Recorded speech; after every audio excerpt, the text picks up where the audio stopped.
మీ business ఏదైనా మీ ఊర్లో promotion చేయాలంటే అది సుమన్ టీవీతోనే సాధ్యం. ఇప్పుడే సంప్రదించండి. వైఎస్ఆర్ కాంగ్రెస్ పార్టీ నియోజకవర్గ కన్వీనర్ గాను అలాగే పార్టీ ప్రాథమిక సభ్యత్వానికి రాజీనామా చేస్తూ నిర్ణయం తీసుకోవడం జరిగింది. మీ అందరికీ కూడా రాజీనామా లేఖను చూపించడం జరిగింది.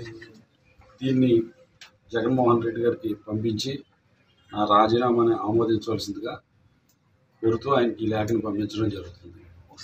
ముఖ్యంగా నా వ్యక్తిగత కారణాలతోటి గతంలో కిందట నెలలో ఆయన కలవడం జరిగింది. కలిసినప్పుడు ఆ రోజు ఆయన్ని మే నెల దాకా మరి పార్టీ కార్యక్రమాలు అయ్యి అని చెప్తున్నారు. మే నెల దాకా సమయం అని చెప్పి అడగడం జరిగింది.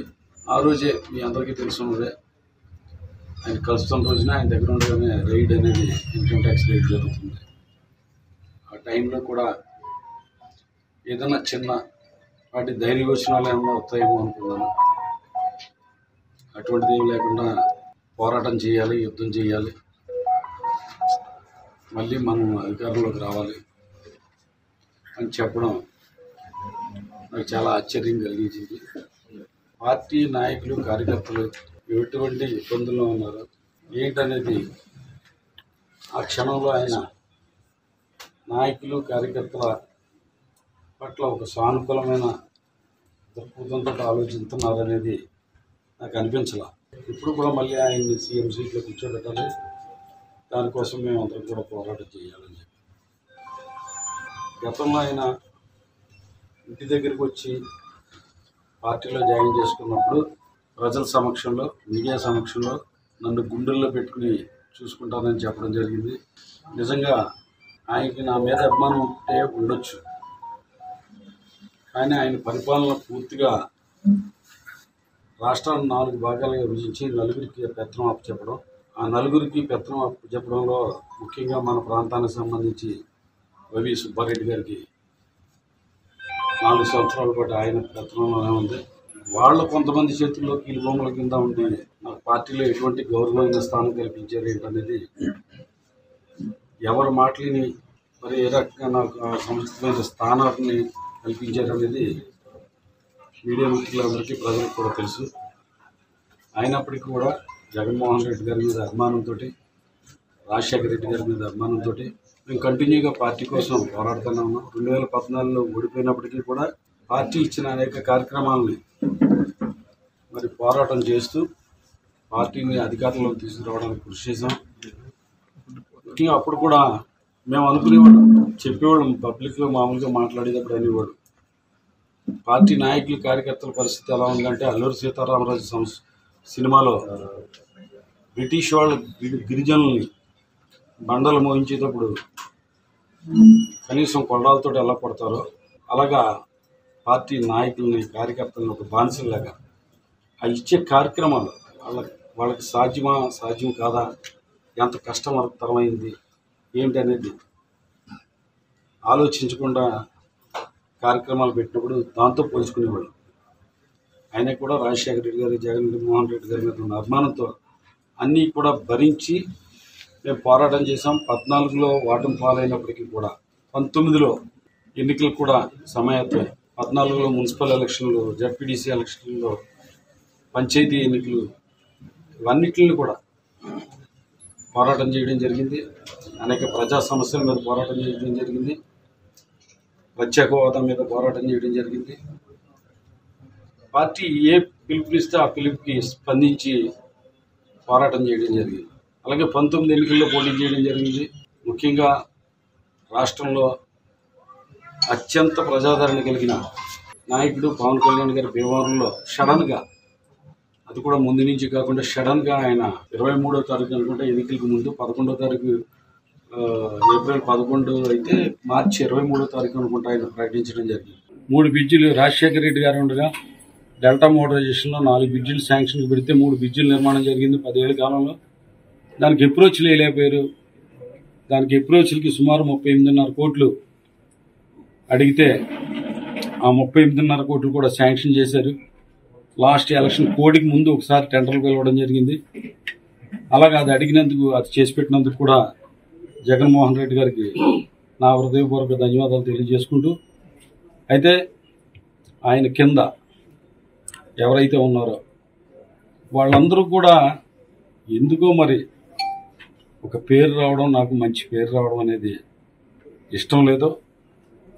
లేకపోతే జగన్మోహన్ రెడ్డి గారికి ఏంటంటే పవన్ కళ్యాణ్ గారి మీద గెలిచాడు కదా, ఇతనికి ఏదన్నా ఒక గొప్ప పదవి ఇస్తే కనుక అక్కడ పవన్ కళ్యాణ్ గారిని ఏదన్నా పెద్దవాడిని చేసినట్టు అవుతుంది అనుకుని నన్ను తొక్కిపెట్టి ఉంచారో, అది సైకలాజికల్గా ఏ రకంగా ఆలోచన చేశారో ఏదో తెలియదు. కానీ భీమవరం నియోజకవర్గంలో పార్టీలతో సంబంధం లేకుండా, అలాగే రాష్ట్రంలో కూడా నాకు తెలుస్తున్నంత వరకు, నేను నమ్మినంత వరకు అరే గ్రంథి శ్రీనివాస్కి అన్యాయం జరిగింది అని ప్రజలందరూ చెప్పుకుంటున్నారని ప్రతి వాళ్ళు కూడా నాకు చెప్పడం విన్నాను.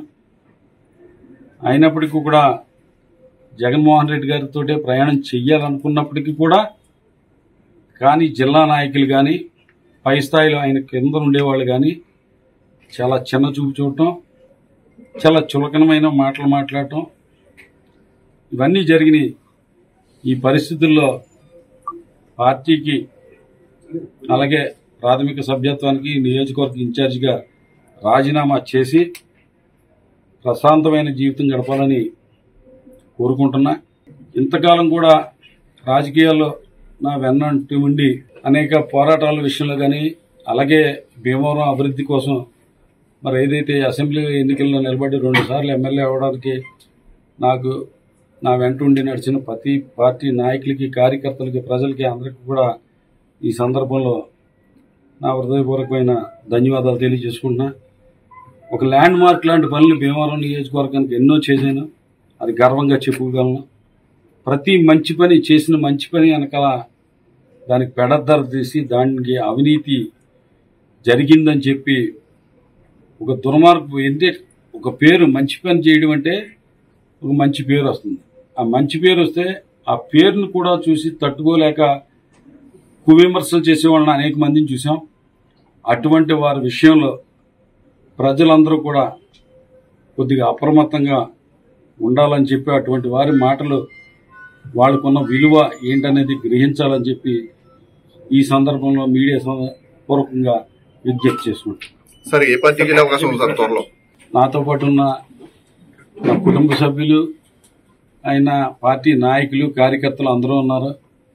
వాళ్ళందరితోటి సంప్రదించిన తర్వాత వాళ్ళ సూచనల మేరకి మనకి ఎక్కడైతే గౌరవప్రదమైన స్థానం ఉంటుందో, ఎక్కడైతే మనకు గౌరవం లభిస్తుందో అనేది ఆలోచన చేసి వాళ్ళ నిర్ణయం మేరకు భవిష్యత్ రాజకీయాల మీద నిర్ణయం తీసుకోవడం జరుగుతుంది. ముఖ్యంగా ఇప్పుడైతే కనుక చాలా మంది ఆ పార్టీ ఈ పార్టీ లేకపోతే ఇది ఊహాగానాలు ఎన్ని వద్దు. గతంలో ఒక పార్టీకి సంబంధించిన ఒక పెద్ద నాయకులు మొన్న 24 ఎన్నికలకు ముందు కూడా 1 సంవత్సరంన్నర ముందు మరి పార్టీలోకి ఆహ్వానించినప్పటికీ కూడా మేము జగన్మోహన్ రెడ్డి గారి వెంట నడవాలని చెప్పి అప్పుడు నిర్ణయం తీసుకుని 2024 ఎన్నికల్లో మరి పోరాటం చేయడం జరిగింది. అయితే రాజకీయాల్లో ఉన్నవాళ్ళు ఏంటంటే ఏం కోరుకుంటారంటే, నా వరకు నేను చెప్పేది అంటే అందరూ ప్రేమ అభిమానాలు కావాలి, ప్రజలందరూ నన్నే ప్రేమించాలి, ప్రజలందరూ కూడా నన్నే అభిమానించాలి అని ఒక చిన్న స్వార్థం అనేది ఉంటుంది.